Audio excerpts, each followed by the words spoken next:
আচ্ছা, নিপুণের ব্যাপারে আমরা ১৯ সংগঠনে কথা বলার পরে আমরা যে সমস্ত অনাকাঙ্ক্ষিত ঘটনা ঘটছে এগুলো আমরা তাদেরকে বলেছি, তারা অবগত, কারণ আপনাদের মাধ্যমে মোটামুটি সবাই এগুলো জানে। তবে তারা এটা একটা চিঠি তাকে লিখবে ১৯ সংগঠনের পক্ষ থেকে, যেন এরকম বিশৃঙ্খল কথাবার্তা বা যে সমস্ত কথা মানহানিকর এগুলো না বলে তাকে লিখবে। আমাদের হয়তো একটা চিঠি দিতে পারে, আমি জানি না, তবে তাকে স্পেসিফিক দিবে। আপনাদেরও দেওয়া হবে? হ্যাঁ, মানে আমাদেরও দিতে পারে স্পেসিফিক তাকেই দিবে, যেহেতু তার সম্পর্কে আমরা ওখানে কথা তুলেছিলাম, মানে নিপুণ সম্পর্কে।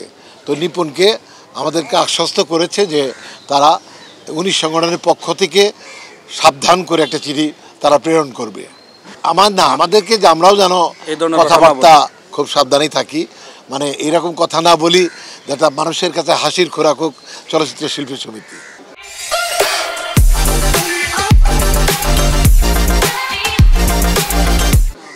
আচ্ছা, আমি একটা এই বিষয়ে কথা বলতে চাই।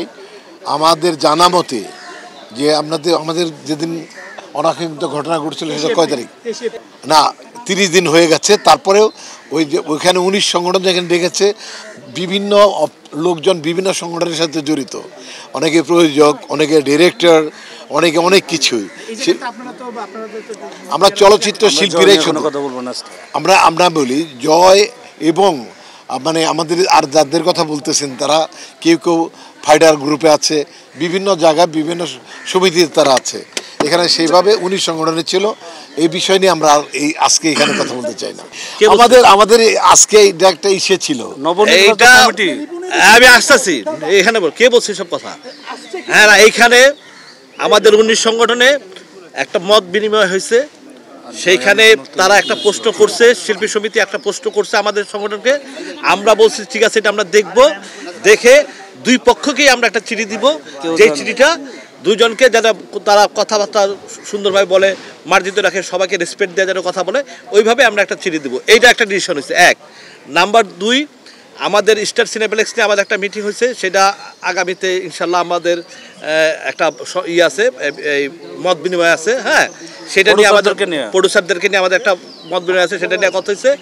আর একটা ব্যাপার নিয়ে হয়েছে যে এই এফডিসির সব কিছু মিলে আমরা যে এফডিসিতে কোনো মানে যত কোনো ঝামেলা, কোনো গ্যাঞ্জাম আমরা এগুলো চাই না। এফডিসির মানুষদেরকে সবাইকে নিয়ে আমরা একসাথে থাকতে চাই, তাই তো? ওকে, আর কোনো কথাই নাই। মত বিনিময় সভা, সেখানে কিছু কিছু বিশৃঙ্খল কথাবার্তা কার্যক্রমের ব্যাপারে কথা উঠেছিল। তখন তারা বলেছে তারা সবাইকে সাবধান করে দিবে যারা অনাকাঙ্ক্ষিত কথাবার্তা। এটা অ্যাকচুয়ালি আমার সংগঠন না, এটা বিএফ সংগঠন। তাই বলুন, কোশ্চেন করেন আমাকে। আমাদের মেইন ছিল আজকে মত বিনিময়। আমরা নতুন কমিটি যারা আসছি তারা মত বিনিময় করেছি। আর আপনারা সবাই মোটামুটি জানেন, এটা সবাই অবগত যে বিজ্ঞ আদালতে একটা রিট করা হয়েছে, সেটা মামলা চলমান। ওইখানে আমরা মানে আদালত প্রতি আমাদের সবারই শ্রদ্ধা রয়েছে। ওইটা একেবারে আইনের পক্ষেই, আইনের ভাবেই যাবে। ওই বিষয় নিয়ে আমরা কোনো আলোচনা করিনি। আমরা আলোচনা করেছি যে মিডিয়াতে নানানভাবে বিশৃঙ্খল বক্তব্য আসছে, একজন আরেকজনের খাটো করছে, এইটা যাতে আর কন্টিনিউ না করে, এই জন্য আমরা ১৯ সংগঠনের কাছে দাবি করেছি। তারা বলেছে এটা তারা ড্রাস্টিক একটা অ্যাকশন নেবে চিঠির মাধ্যমে, যাতে ভবিষ্যতে করে এরকম কথা আর কাউকে না বলে।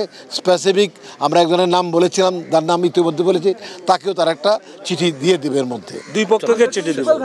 এটা ডেফিনেটলি সুস্থ হয়ে নির্বাচন হয়েছে এবং আদালতে এটা বিচার চলছে, নিয়ম টিয়ম তারা তদন্ত করে দেখছে। আর যেটা প্রধান নির্বাচন কমিশনার আজকেও ছিলেন, উনি বলেছে আমি সুস্থ নির্বাচন করে দিয়েছি, এ বিষয়ে কোনো রকম সন্দেহ কারোর মধ্যে নেই। আরেকটি বিষয় যেটা জানতে চাচ্ছেন আমি ক্লিয়ার করে যাচ্ছি, যে যাকে আমরা নোটিশ করেছি যে জবাব দেওয়ার জন্য, ওটা চলমান, ওটা 7 দিন, তারপরে 5 দিন, তারপর 3 দিন, তারপরে আমরা ওটা ডিসমিস করে দেবো।